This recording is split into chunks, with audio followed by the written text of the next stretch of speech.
Assalamu alaikum viewers, my name is Sharif and today we are going to start our basic chapter that is about parts of speech. As you can see, there are 8 parts of speech, but today we are going to discuss the basic elements of them, and in upcoming videos you will see when you will listen some of deep details regarding all these parts of speech. Let's begin.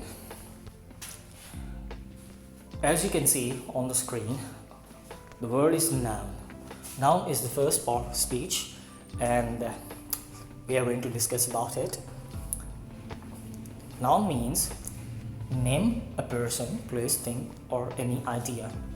Example: lady, road, tree, love, drain, pencil, Bob, Mary. If you have a look another part of this, so you can also discuss in this way. Noun means a naming word. If you see a name anywhere, for example, if you go into your room and you find out number of products, number of things, and the material has a name, so all these materials will have a name and that is actually called noun. For example, chair, sofa, curtains, door, air condition, all these words are called noun. Some nouns are special and some nouns are common. Let's go to another one. We have another one, that is pronoun. Pro is actually a word that is called in place of. Noun means name, so it is clear from the word that it takes the place of a noun, means it is a replacing word you can use in place of noun. For example, if there is a word, the word is about, for example, chair. If I say give me the chair, so instead of chair, if I use a word that is this, give me this, so this word is actually pronoun. If you say Shazia is teaching, so in place of Shazia we can say she is teaching, so the word she is actually pronoun. Let's go to another one, verb. It is a third one. Verb means action. So verb is an expression of an action, and it also defines action. It refers the action, it tells the action. For example, if we have any sentence and it has any certain action, for example, we say Kashif is watching television. So in this sentence, television is an object and watching is this is a verb. So for example, Kashif is playing, Maham is reading, Shazia is speaking English. So speaking, playing, running, all these words are called verb. Number 4, adverb. Add means actually an addition. What is add? Add means addition. Verb means action. It belongs to verb. It defines how the action is done. It is kind of a modifier, such as you can see a definition. It describes or modifies a verb, an adjective or an other adverb. For example, quickly, gently. It defines the work is done how. For example, you say the teacher beats the children. We don't know how he beats, so we define in this way: the teacher beats the children badly.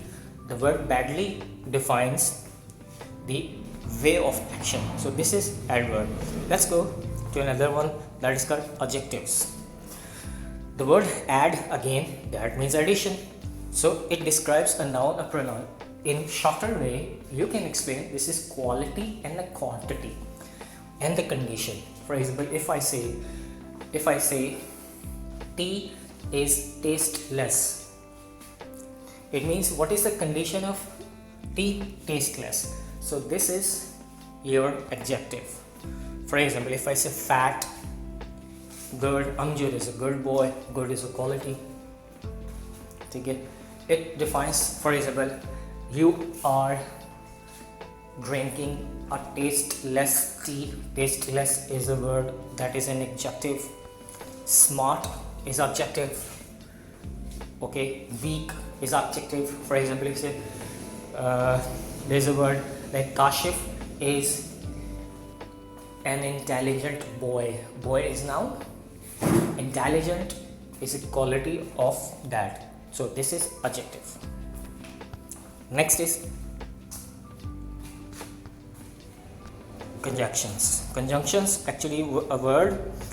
The word comes with co. Co means actually to, and means and junction is station.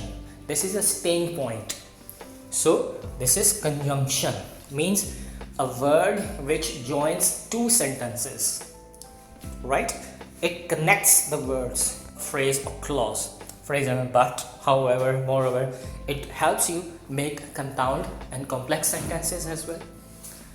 For example, it tells about conditional sentences. It joins two sentences. For example, I am watching TV because I want information.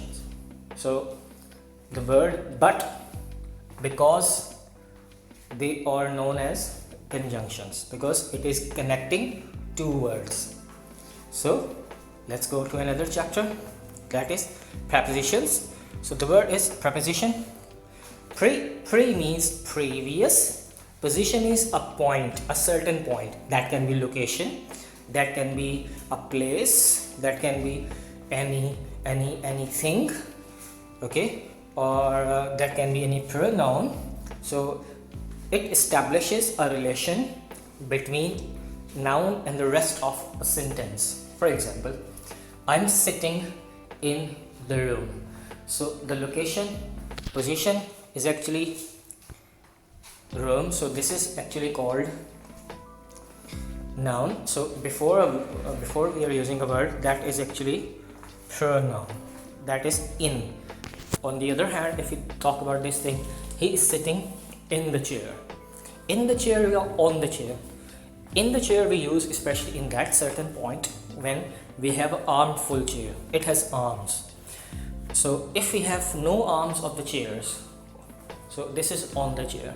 So on, in, that is preposition. If I say I'm standing on the road, on is a preposition. Okay, let's go to another one. The last but not the least, interjection. Inter means actually internal. It talks about the feelings. It describes the emotions. It expresses the surprise, a sudden thing. For example, say, oh, ouch, hooray. These all words are known as interjections. Sometimes we create them. What a shot. It means we have a certain feelings to define it. Hope you have understood this chapter, passive speech, and these are the basic details about them.